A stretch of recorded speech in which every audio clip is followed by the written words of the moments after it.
All right, guys, how's it going? In this video, I want to talk to you about Giovanni Leone. I did mention him in another video that I've uploaded this evening. I've only just got back from Mallorca. Landed at Alicante, God knows when. I don't know, it feels about 5 minutes ago, but I'm knackered, to be honest. But when I got off my flight, there was quite a few bits and pieces that I wanted to speak to you about tonight. So I think I mentioned Giovanni Leone in another exclusive video I did previously. But when I came to doing the title of that video, you only get 100 characters on a title, and I couldn't get his name into the title of the video.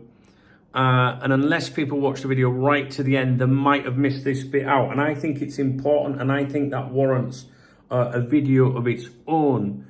And basically, Fabrizio Romano, Mo Salah, rent-a-tweet himself, has said as follows: Liverpool are really considering internally to sign Giovanni Leone. My prediction: Liverpool sign Giovanni Leone. Now, I know a lot of you are interested with what Fabrizio Romano says, but not all of you have social media. That's because you're the intelligent ones out there. The rest of us do. But yeah, Fabrizio Romano, sorry, I'm very tired, as you can probably tell, but I wanted to make these videos for you before I went to sleep tonight.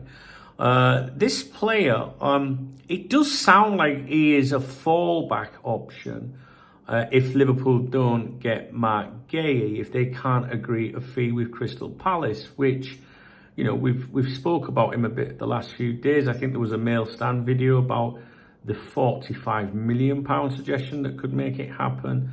I still think that's a little bit high for Liverpool. And it doesn't come as a surprise to me that the Giovanni Leone suggestions about Liverpool being seriously interesting, because Romano's not the only one saying it,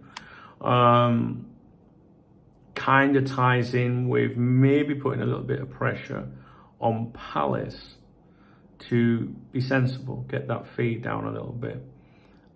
If a fee can't be agreed, it does sound like Liverpool do like this Giovanni Leone. What I will say is I'm sure my good friend Miserable Martin has made a video about him recently. Martin is very knowledgeable with players that Liverpool could sign, could be interested in, things like that, and often brings them to people's attention before the media do. But I'm not sure what he said, but I'm sure Martin's touched on it. He's got a YouTube channel called Red Raw LFC. All right. Now, it really is no frills, but if you want authenticity, check out Red Raw LFC. Drop him a subscription. He would love that. He would like that, and he's very switched on about players and that. I'm more so, media and journals and stuff like that. You know what I mean? So yeah, I think it's interesting. I am tired, but I'm not quite sure what else I wanted to say about this. I think that the chatter that I've been, hearing and discussing with you previously in the last few days all does suggest that Liverpool probably are going to make an offer for Guéhi, and that could be why we're seeing this now. What was I going to say? I think there was a video yesterday. I'm not sure. Let me just check. Look for one called the Mail Stand. That's where I receive emails from people. Now, be warned, when I read an email from the Mail Stand to you, it doesn't mean that I'm endorsing it. It could be a load of shite, right? But it could also be spot on. That's for you to decide. And there was an email, I'm sure I did it yesterday. Yes, August 10th, that was yesterday. The Mail Stand, Liverpool bid probably the back end of next week for Mark Guéhi. So you might want to go and watch that as well. Even though this video is not about him, I think the two situations could be linked. Because of the money it would take to sign both players, I'm maybe a little bit dubious that we could pull both off. I kind of had the feeling that Liverpool this summer would sign a proven centre-back and maybe a rookie. Do you know what I mean? But I just don't know if it'd be too expensive. But it could be a lot of money for that kid. Anyway, I'll leave it with you because, like I say, I'm tired and I'm just going to fucking go all over the place. What was I going to say? Anyway, that's it. Fabrizio Romano, that's his prediction that Liverpool will sign him. It's only a prediction, so don't call him out on it if it don't happen. Do you know what I mean? It's just saying, I think this will happen. The thing is, what you've got to remember with Romano, and I spoke about this earlier tonight in the exclusive that was about him, is Romano he's in there with the agents, you know, and there's been wide mainstream reporting previously that's kind of outed him, where he said, like, you know, I can help you, you know, get your client better terms, better financial packages.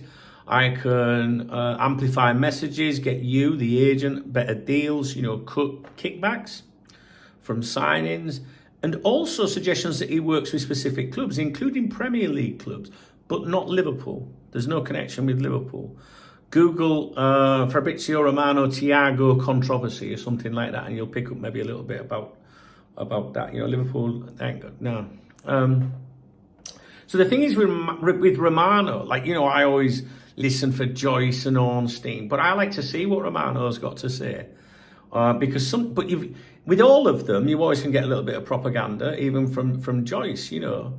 But with Romano, he don't give a fuck about Liverpool Football Club. He's just, you know, he hasn't got a relationship with them to be worried about, like Joyce has, right? And Ornstein has. But with Romano, you've always got to think to yourself, is what he's saying helping? You know, is he doing that? Like Barcola, I'm a little bit suspicious with some of the Barcola stuff he's been saying. It doesn't mean that I don't think Liverpool don't have an interest in the player, but I do feel like that. I mean, that player could be getting a new contract off PSG, and I don't know. With Romano, what I'm trying to say to you, even though I'm fucked, is when he speaks, always just think: is this one of Romano's genuine things he's heard from someone, or is he helping a pal out here just amplify a message? That's all. I'm not knocking Romano. Right, I like to see what he's got to say, to be honest with you. He's a bit of a genius, really. But anyway, that's his prediction. That's all that matters. Liverpool obviously do have an interest in him. Someone's tagged me in something. What's this?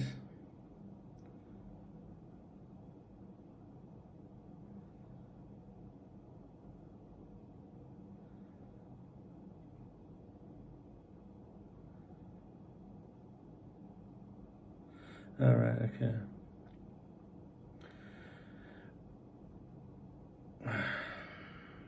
Sorry. Right, I'm off. That's it. If you found the video interesting, please thumbs up the video. I don't blame me if you don't. I'm falling asleep. Drop me a comment. If you want to buy me a beer or a coffee, there's a love out under the video. It's called a super thanks. Anyone that does that, I always give them a shout out in the morning briefings in the morning on the other channel, the Duncan Oldham channel. The link to that channel is in the video description. It's also on the screen around now. I will be going to the cafe tomorrow morning, first day back. I'll be in the cafe tomorrow morning reviewing the Spanish football dailies. It'll be interesting to see if Canate appears again. He's not been mentioned for 13 days now in the Madrid publications. Bearing in mind, Perez wanted to amplify, to put pressure on Liverpool to sell him this summer at a price that was acceptable to the Spanish friends of ours. Yeah, but they haven't mentioned him for 13 days. It's gone very quiet. Rodrigo, I've got a feeling we might see something about Rodrigo crop up tomorrow. Not necessarily in Liverpool, but he's been quiet too. They're not mentioning him for a while. I'll be in the cafe in the morning, guys. All right, my grandson's on his way out here now. He's flying out, so I've got to stay up a little bit. My grandson and my daughter are coming to stay with me for a week, so I'm buzzing. All right, guys. Excuse me. I'll see you later. All right.